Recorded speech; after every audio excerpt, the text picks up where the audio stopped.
Ever feel like San Francisco City Hall speaks a language all its own? Right. Right. Yeah, like you need a decoder ring just to understand what's going on. Totally. Well, that's what we're here for. Yeah. We're diving into San Francisco politics, Absolutely. March 2024, All right. and we're going deep into the official meeting minutes of the Board of Supervisors to find out exactly what went down.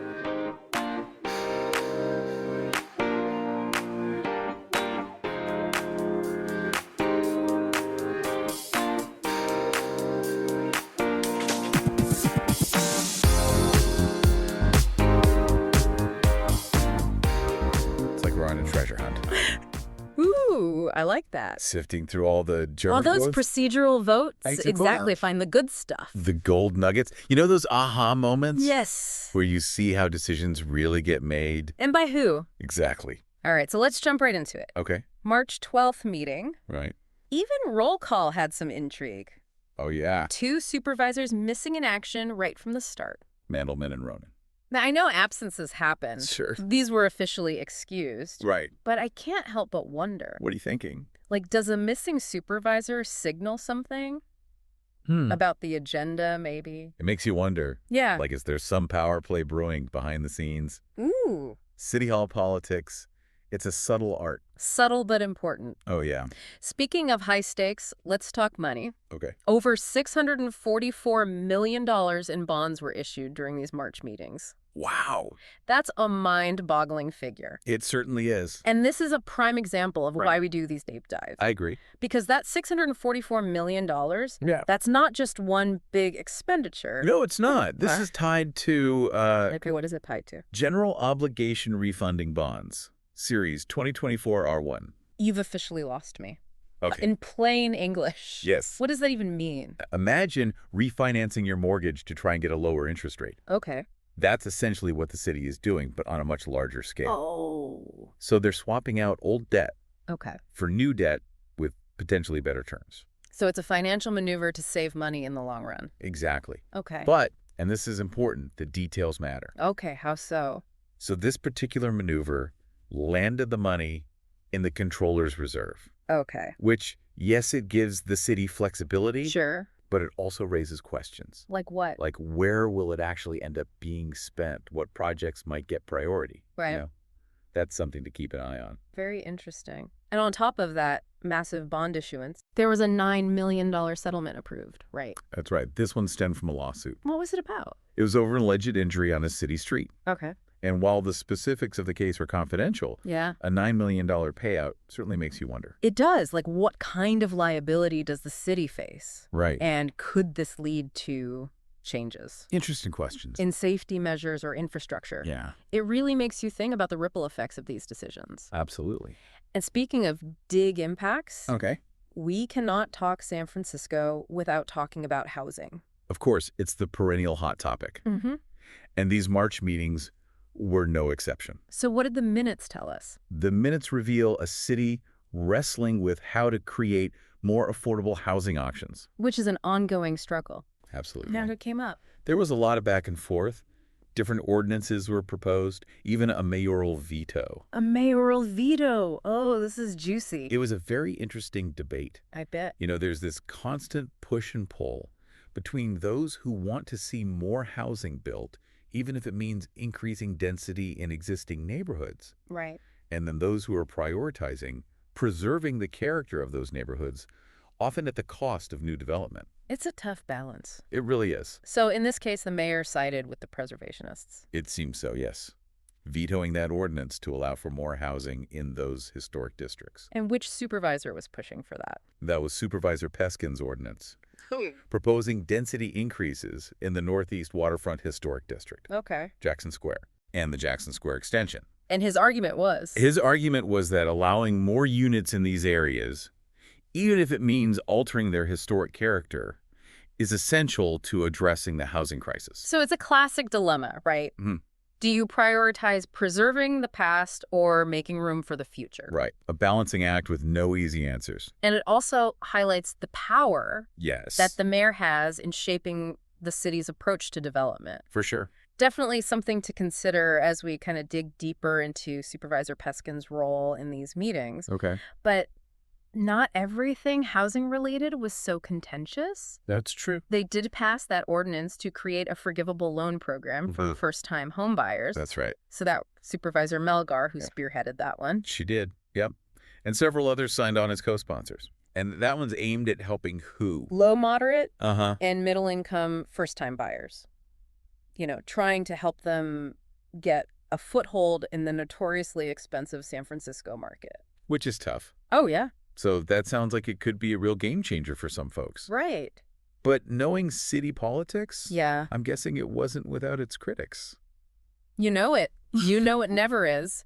Supervisor Peskin actually voted against it. He did. Twice. Now that is interesting. Right. Especially since he was pushing for more housing in those historic districts. Right. Any clue why he'd oppose a program designed to help people buy homes? You know, the minutes don't always dive into the why behind each vote. True. But it's not unusual for programs like this to spark debate. Right. Like, is this the best use of city funds? Yeah. Will it actually achieve what we want it to achieve? Right. Will it move the needle on affordability? Mm. Or are there better approaches? These are the kinds of questions that likely fuel the debate Yeah. behind the scenes. Yeah. Yeah. It's a reminder that there's always more to the story Right. than meets the eye. Absolutely. But easier access to homeownership wasn't the only thing on the table. Yeah. The board also tackled the issue of food access, Yeah. specifically the lack of a full-service grocery store in the Tenderloin.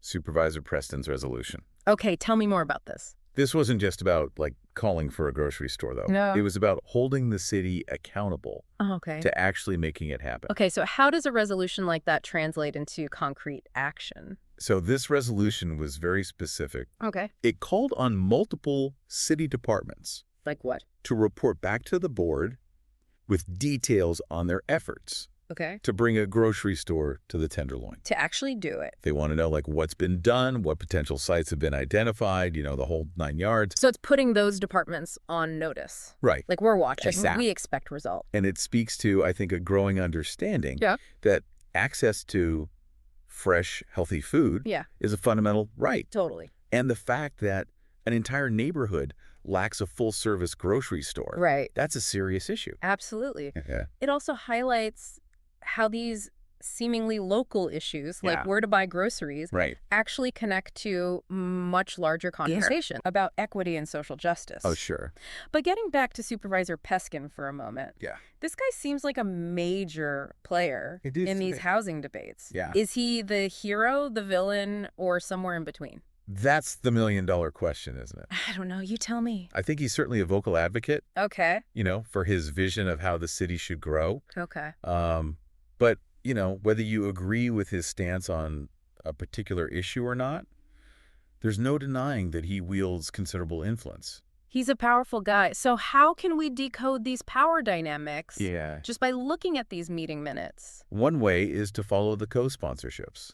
The what? The co-sponsorships.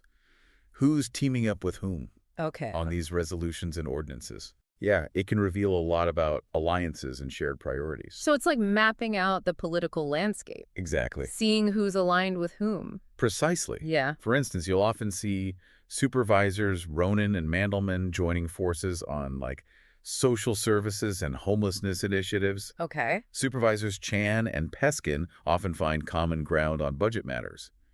You know, these patterns can tell us a lot about how things get done. Or don't. Or don't, exactly, in City Hall. Right. Like a crash course in San Francisco political alliances.